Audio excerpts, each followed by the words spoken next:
Hello, everyone, and welcome back to WABAN, the movie and TV show podcast where an expert on subject discusses things with an average viewer. I am your host, Nim, and today I am joined by Trevor Belmont. Please leave my Tesco's alone. That was good. He's either going to do Belmont or Alucard. It has to be the other. And either way, I can make a kicking Tesco's joke. I figured it made sense to start with Belmont because, like, Alucard doesn't really come in until the last episode. True. So, I mean, he's like kind of shows up for like a split second in the first episode, I think, when he's like, but you can't really Dracula, don't tell. do this. But you don't know who it is yet. Yeah. So, we watched the first season of Castlevania. I was like, wait, what's the name of this again? Castlevania. So interesting. First off, like, it's such a short season. It's only literally 4 episodes, 20-minute episodes or however long. Oh no, I guess they are like 25. I thought they were longer. Yeah, but like with credits, because I think the credits were decently long. At least in the first episode, I remember the credits starting, like, I don't know, so they're like 20 to 23 minutes. The other ones were 23. So yeah, around 20 minutes each. So basically the length of a movie, this entire season, the length of like, maybe hour and a half movie or so. Not even.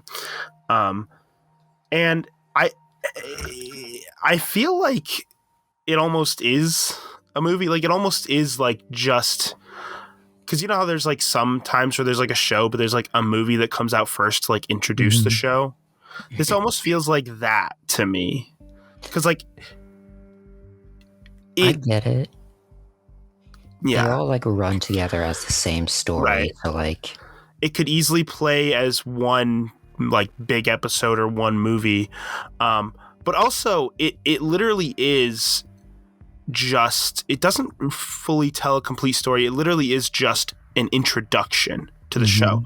Like, you don't even get like the full, I guess, main cast coming together until the last episode, which, because I guess, the main cast is like what I'm guessing is going to be the 3 main characters moving forward, would be Belmont, Alucard, and I cannot remember the woman's name. Cypher, just call her Cypher. Yeah.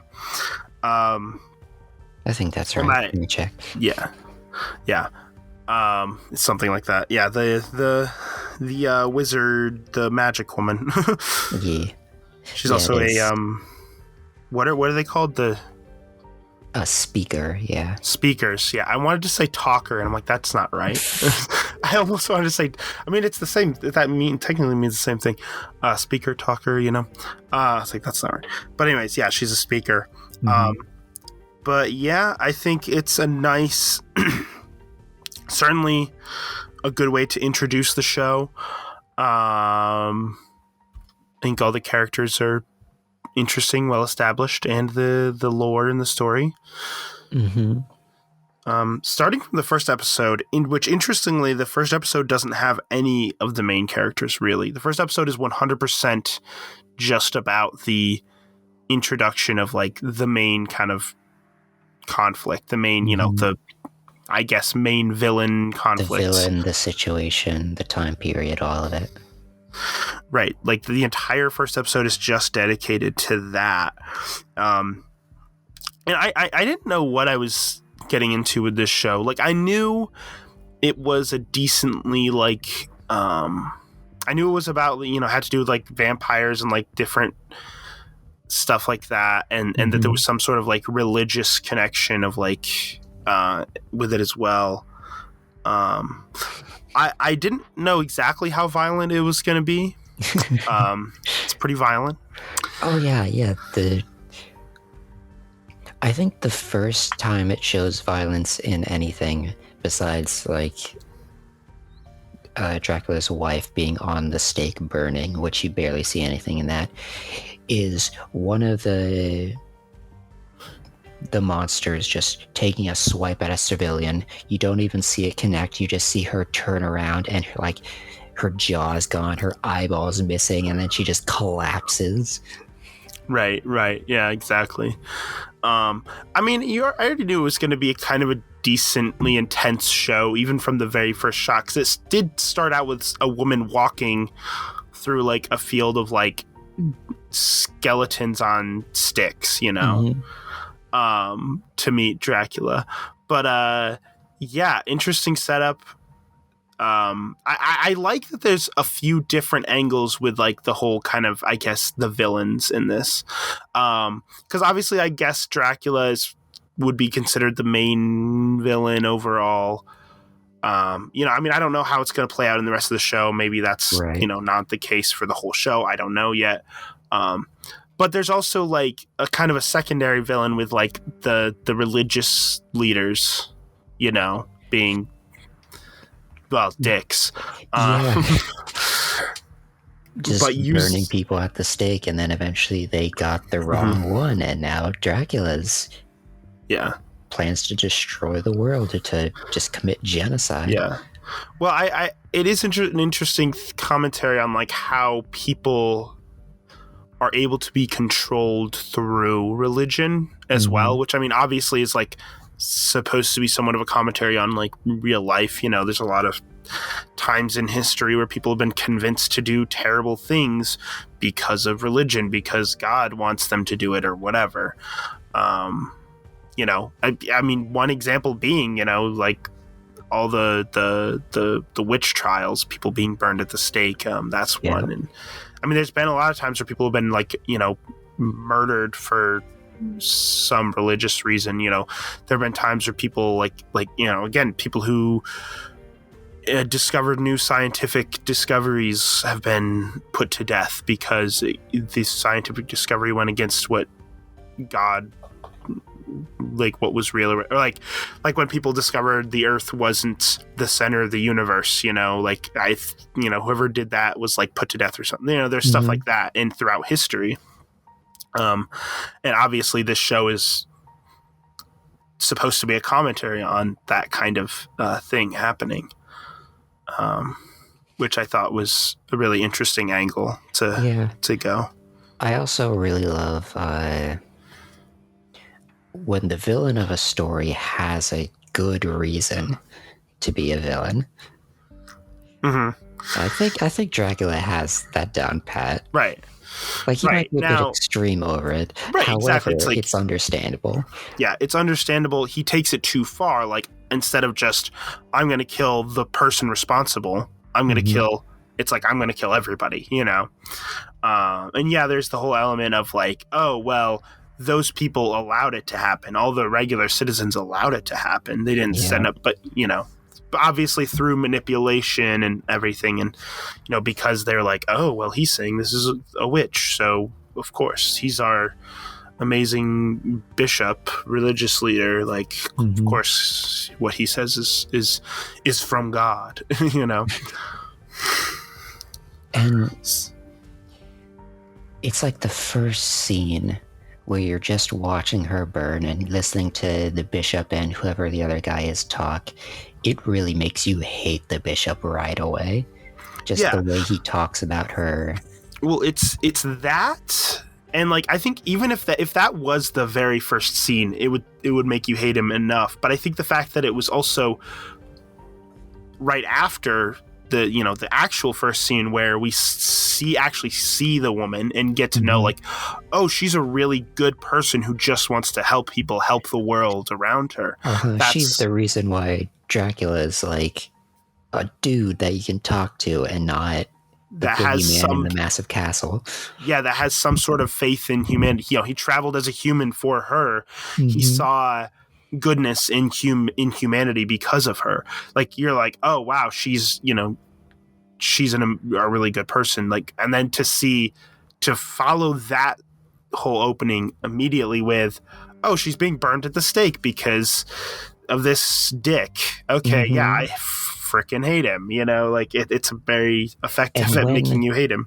When she's trying to like talk to Dracula while she's there, like screaming out in case he can hear her, and, you know, don't take revenge on them. They don't know what they're doing.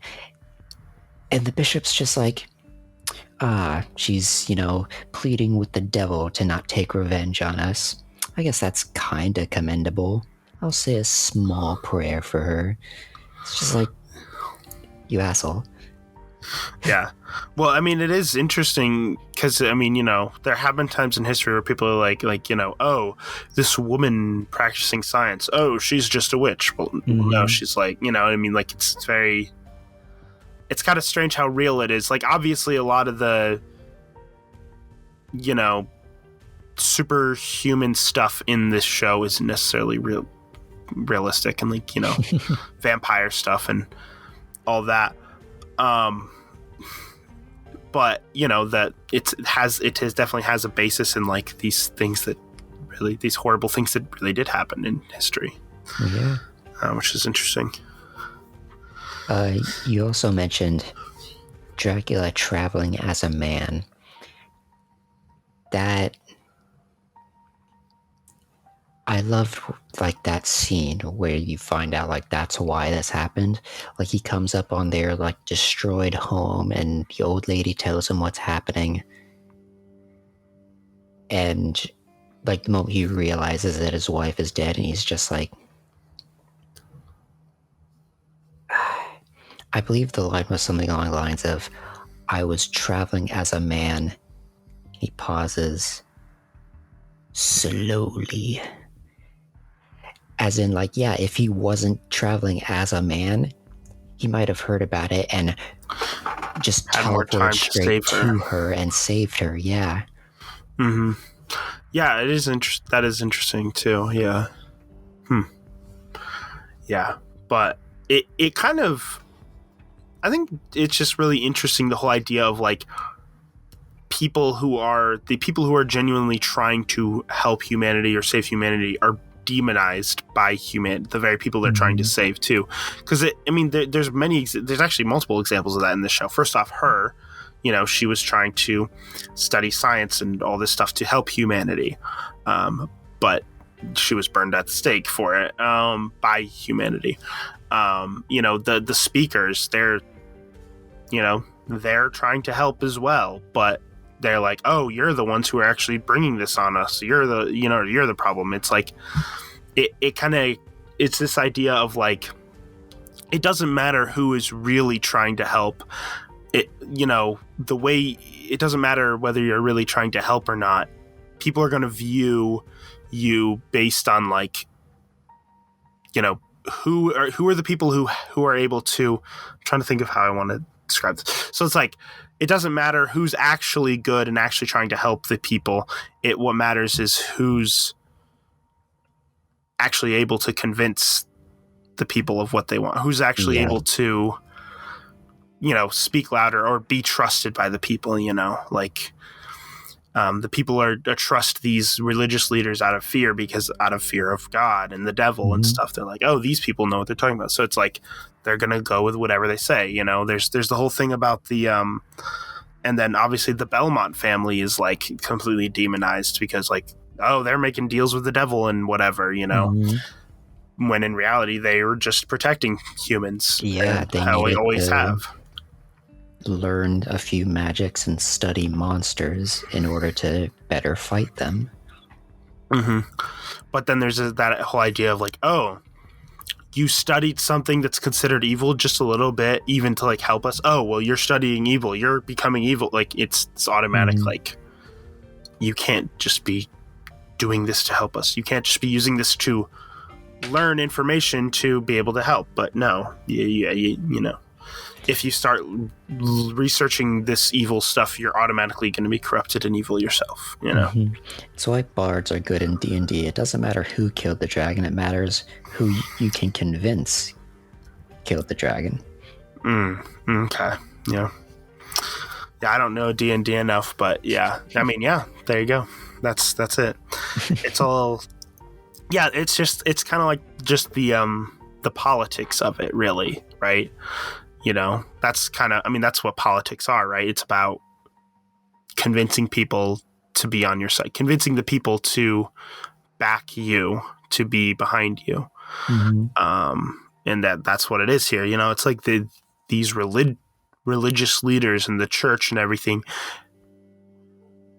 became not only the religious leaders, but kind of the political leaders as well, which actually is another thing that's kind of historically accurate to a lot of these time periods and stuff of like things that happened where religious leaders and like the church would also kind of have a large control over the state as well, which is was a huge thing, obviously, in one reason for like I guess in the US, like the separation of church and state, it's like, no, you're not having religion influence the lawmaking and stuff because it can, lead to something like this, I guess.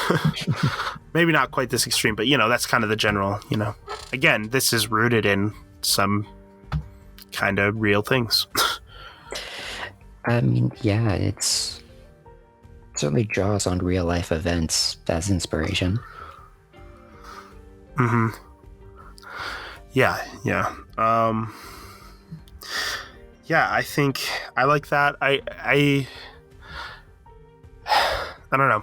I'm trying to think like what else to really say. I like the characters.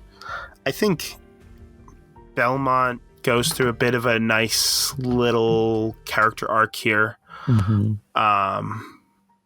Of obviously starting out where he just doesn't give a shit about anyone or anything. He's just like, I'm going to travel, get drunk, go to bed, travel some more. Like eat in between. That's his life, right? Where do you think you're going? To find somewhere to piss and somewhere else to sleep. Mm-hmm. That's it. Yeah, exactly. And yeah, but it's kind of interesting because you don't get like a full backstory on what led him to kind of being like that. Maybe you will later in the show. I don't know. You've seen this before, so Well, you know that his whole family was excommunicated. Well, yeah, some things, but I don't know if there's like more detail. But it lays out enough information for it to make sense, right? Like he was, because humanity, the very people that his family tried to help, kind of cast them aside and demonized them. So it's, it makes sense that he would be like, well, why should I care about them? They clearly don't care about me or respect me and my family. So he just kind of becomes a wanderer. I wonder if he's like the last one left of the Belmonts, or if there's more. I don't know. Belmonts. Yeah, sorry. Belmonts. It's important to mention, I believe this is the first time that I'm the only one who watched this beforehand. So I watched this the second time. It's not the first time. Wait, really? We did that. No, when we watched Death Note, you had seen that before. Right. Yeah. I forgot about that one. Yeah. However, my point is, I actually have the capability of remembering the names this time. Yeah. Right. So I think that'll be interesting to see, like, if there's more to his family history and just learning that. I think, these episodes, you don't get a lot of backstory detail about characters and stuff, but I think it'll be really interesting to explore them more. Maybe we'll learn more detail on the speakers as well, as we go on and everything, I think it'll be really interesting to see. Yeah. Because maybe there are more Belmonts out there. That actually interests me. I don't know. You mentioned Trevor's character arc in it. Like, not only like his morals and emotions, but also his fighting. Because the first one, he's just drunk in a bar fight and getting kicked in the nuts every 5 minutes. Right. And then he's fighting Alucard and he kills that Cyclops, and you can like see the difference in this fighting, and he's commanding a battalion of villagers to fight those Right. monsters. Well, right. So it's clear that he has a history with this kind of thing. He knows what he's doing. It's just he hasn't done it in a while. So he's very, it's the washed up old hero kind of story of like, this washed up old hero has to get back into it again. Which is, if done well, is a very good story trope. So, and I mean, I like it so far. So, yeah. It's hard to really comment on a lot of stuff just because it is so early on and there's so little has happened. I mean, stuff has happened, but it's like, not a ton. It's like, okay, like Dracula unleashed his armies on the world. Belmont helped the speakers, helped find the one guy's daughter, save her. And then they helped defend the town, and then, they met Alucard, and then they're like, that's essentially what happened. I mean, obviously there's more detail than that, but like, really not a lot has happened yet. It definitely does feel like a prologue rather than an actual story. Yeah, exactly. Because again, what I assume are like the three main characters aren't fully together until the last episode. It ends with them being like, all right, we need to work together. He's, because Alucard is like, oh, it was said that I need a hunter and a sorcerer. Is that what he said? Something like that. Sorcerer, yeah. Yeah. Or no, scholar it was. Scholar, yes. I need a hunter and a scholar. It's like, I guess there's like some prophecy or something. I forget exactly. Like says something like that. So, yeah. And it's interesting that he's Dracula's son. So he's the son of the villain, which again, that opens another door for interesting backstory. What's the history with him and his father? That's going to be very interesting. Who's his mother? I don't know. Like, well, I guess we'll figure all that out. Yeah, I guess they don't really reveal who that is yet, huh? Yeah, okay. So apparently they do later on, because it sounds like Well, yeah, I do. And I don't know, I feel like it's pretty obvious, but I suppose there are other possibilities, that like, from just watching, they don't come directly out and say it. So, of course, you're going to assume that it might not be the one right in front of you, or it might be someone else that you noticed or whatever. Right. Yeah. Yeah. So, we'll get into that a lot more. And I hope that, so like, obviously the bishop who kind of started everything was killed in the last episode here. Or the second to last, I don't remember which one. I kind of, I think it was the last one. I kind of hope that doesn't mean they're kind of done with a lot of the, religious leaders kind of leading people astray, dicking people over kind of thing. I hope they continue with more of that, like have other characters who are like that type of character. Because I really like that idea. I think there's a lot of interesting stuff that you can do with that.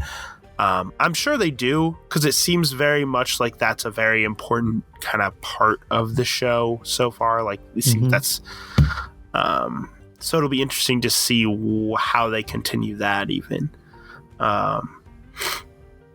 Yeah, I think it's just these 4 episodes. It's a very interesting setup. I'm very intrigued of what's going to happen next. And yeah, it seems like it's definitely one of those shows where it's the entire show is, telling one overall story instead of, each season being a different story, or, obviously there are shows that are like that. But yeah, it's definitely continuous. Yeah,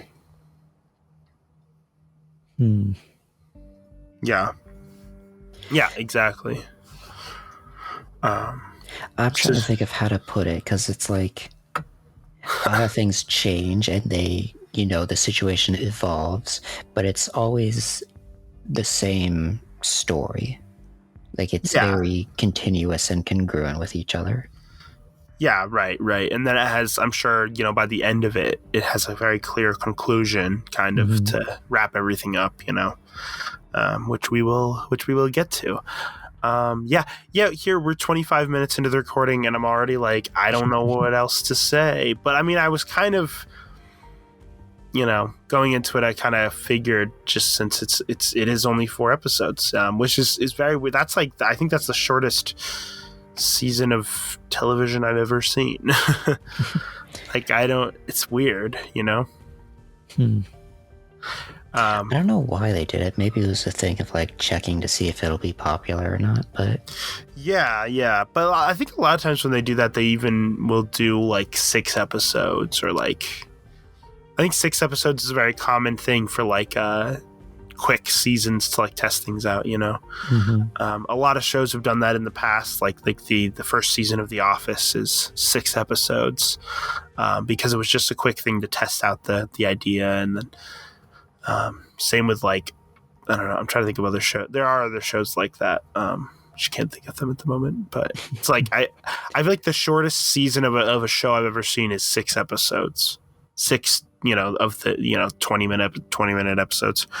I don't think I've ever seen any that are like quite this short. Like literally as long as like an hour and a half movie, Yeah, but they do end up fitting a lot into it, I have to say. Yeah, there's a good amount of setup. I mean, it does what I think it does what it needs to do as far as setting up the story. I don't know if they were limited to 4 episodes until they could get another season, but like if they were, they did a great job of like, okay, this is the opening, this is like the prologue, the situation, the villains, the characters, all of it. Yeah. If you want to know the story, give us another season. Yeah, I mean, I don't feel like they rushed anything or anything. It feels very everything feels very well paced. So yeah. It's just weird to like only watch 4 episodes and be like, that's a season, It's just very, very weird, odd. Yeah. Very odd feeling. Yeah. Well, how about this? Do you want to mention? Do you have anything to note about the animation itself? Yeah, I mean, it's very clearly anime style. I tried to look up if this is actually anime.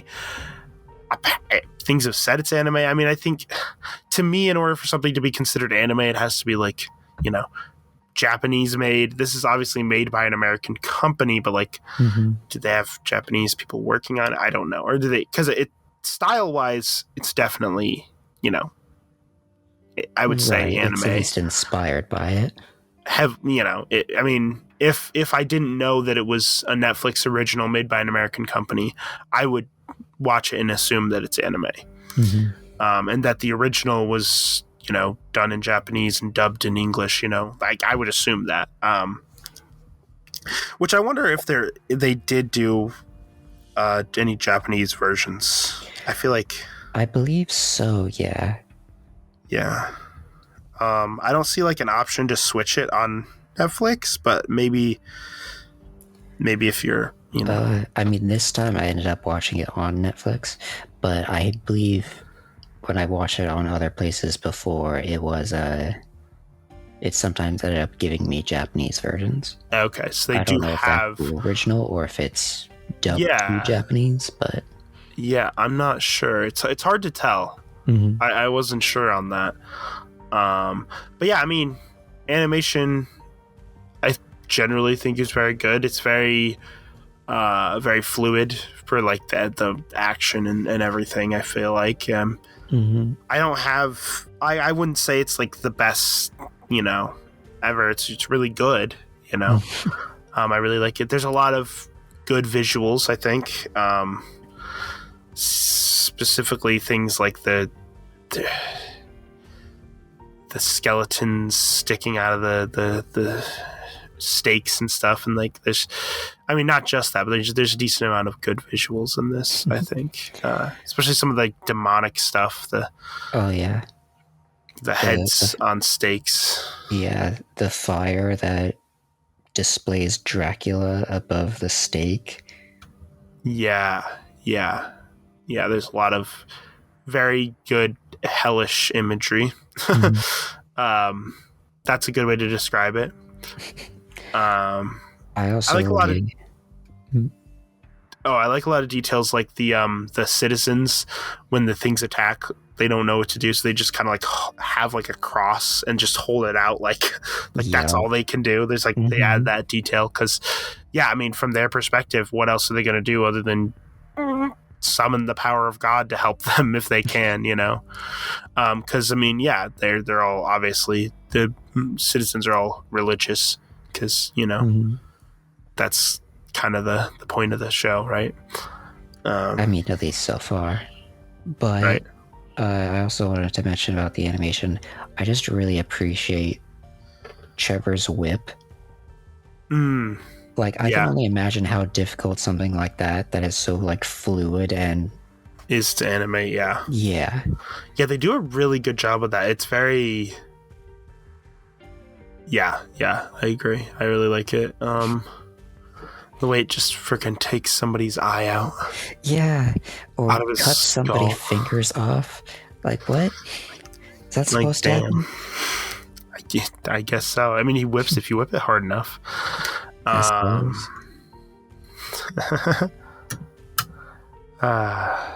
I love that later that guy that had one eye got hit in the other eye, loses his other eye. I'm like, is he gonna show up later on in the show just completely blind? I hope so. That'd be hilarious.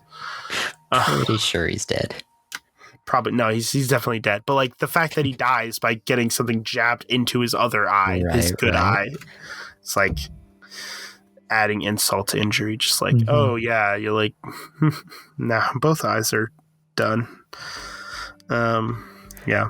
I just remembered this too. The scene with the bishop where the demons are coming through inside the church and he's talking to them. And like the one demon is just talking to him. Yeah. That whole thing is brilliant. Yeah. Yeah, that like I don't know if that was like some sort of like special demon, like he's like a some sort of, because obviously that's because he was like looked different than the others, and he's the one who's specifically talking to him, and he's like the one that they kill, like he specifically kills later on. Yep. But I just love the whole thing of like he's saying, you demons can't enter a house of God. And he's just, God's not here. God doesn't love you. He doesn't love us either. His love isn't unconditional. Like, you fucked up. You did this, and God knows it. Well, yeah, which I loved that too. It's like, oh, God's not here. Clearly, like you're clearly not a real lover of God, and which is interesting. There might even be somewhat of a hint to that when Belmont enters, because he's supposedly like banished from churches or whatever, like religious places. So but he was able to enter just fine, and like they gave him permission. So maybe there's like a whole thing of like you can temporarily enter if like a bishop gives you permission or whatever. Maybe, I don't know. But also like maybe that's part of it, was like, oh, he was like is there like, I wonder if he's just like technically banned from it, or if there's like actually something that physically blocks him from coming in. Some sort of magic. So I wasn't certain. So I was like, maybe that's a hint towards the fact that God is no longer here. This is no longer the house of God because, Bishop is, just messed up. The guy did tell him that, like, even the most severe excommunications and banishments from church, you're still required to, like, go to the bishop or or like the pope or whoever it is when you are summoned. So maybe it is about that, but he did say as they were dragging him away, like, if I burst into flames when I enter there, it's your fault. Yeah, that's what I mean. Which, like, could be a joke, but... Was that just a joke he was making, or was that, like, a real thing that could happen? So, like, I don't know. Maybe there'll be more on that later on in the show. Yeah, I don't know, but... it is interesting. But yeah, because I was like, because it was that whole thing, you know, again, where the demons are like, oh yeah, God is no longer here. This isn't the house of God. It's like, it's just an empty shell. I forget the exact words he said. It's like an empty box or something. He said something like that. I do believe it was box. And I'm like, okay, so maybe that's like a real thing. Like, is God fully real in this universe? I mean, I would assume yes, a form of God at least, and this God has left him because he's, because he's a dick. That's, I don't know. I mean, essentially.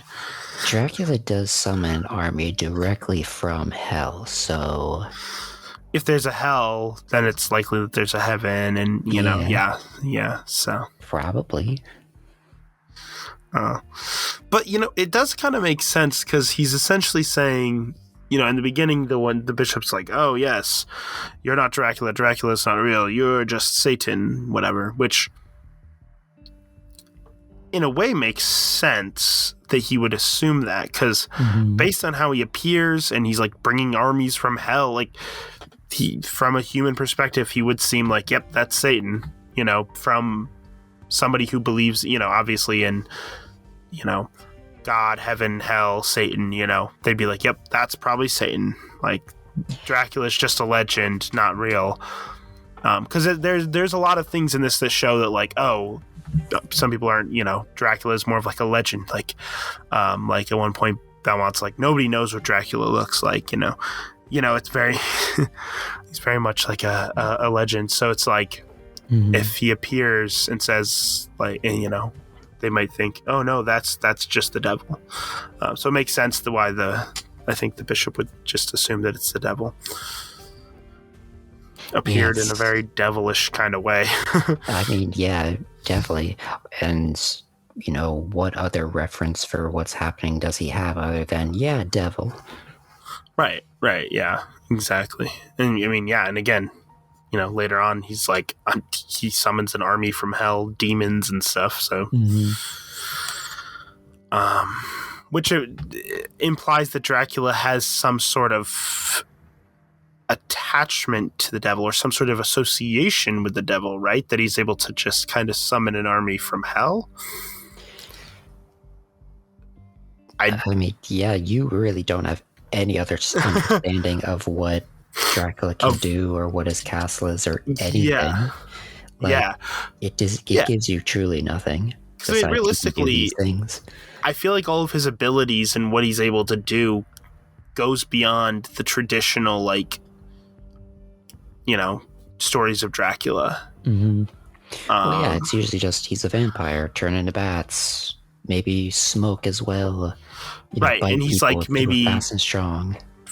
Yeah. But he seems to be much more powerful in this.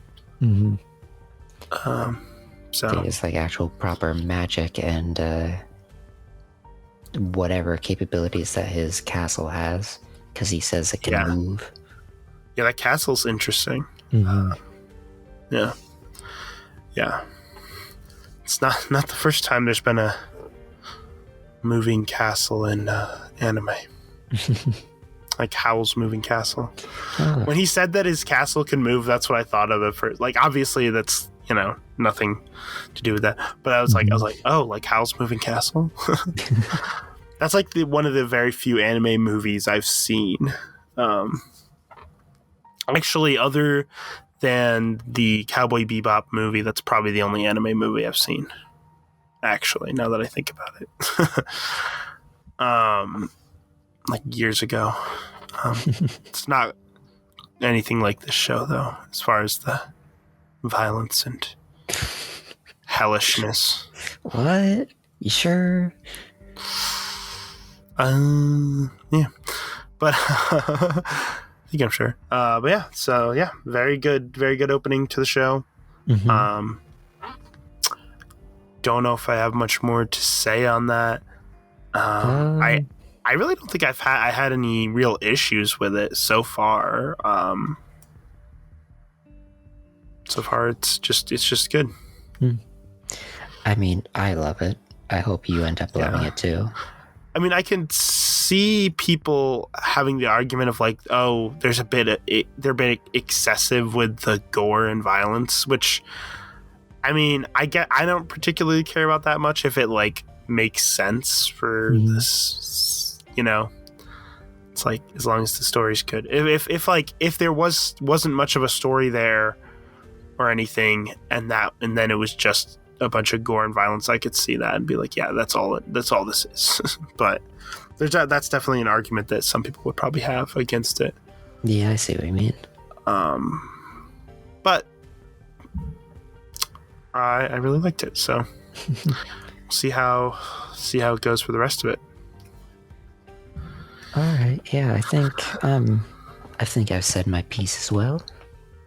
Yes, me as well. I'm sure we'll have more to talk about as we do more, because obviously the seasons are going to get longer, so therefore there'll just be more to talk about in general. And yeah, and again, this season is really it very much is just setup. Oh yeah. So there's not much beyond that, which is fine because it is only 4 episodes. Like 4 episodes to set up a show is reasonable, I'd say. So yeah. Anyways, that's about all for that. We both really like it so far. I mean, you've seen it before, so I know you like it, but I like it so far. So yeah, and we're going to continue talking about it. We're going to talk about season 2 in 2 weeks from today, because next week we're going to do a movie discussion. And the movie we are talking about next week is Goodfellas, 1990 classic Scorsese movie. I love it. Honestly, I think it's the only Scorsese movie I've actually seen so far. I mean, I probably should go through some of his classics at some point, but I love it a lot. You've never seen it, so it'll be a great time. So yeah. Thank you all for listening. You can listen to a new episode of WABAN every single Saturday at noon Eastern Standard Time. That is every week when it is released, at least on audio platforms. Sometimes we've had hiccups with the YouTube video versions, but yeah, you can always find it Saturdays, noon Eastern Standard Time on multiple different audio platforms, including Spotify, Apple Podcasts, and Anchor, and many others. You can also listen to the podcast on our YouTube channel, which is called WABAN. There's a link in the description to that. We also have some gaming videos we've done on there, Portal and Portal 2. They're very fun, so eventually we'll do more when we find the time. And you can also check out my YouTube channel, which is called Nim TV. That's NIM TV. There's a link in the description to that as well. I do a lot of videos on movies and TV shows and stuff. Mostly movies, but occasionally I'll throw in a video about a TV show in there.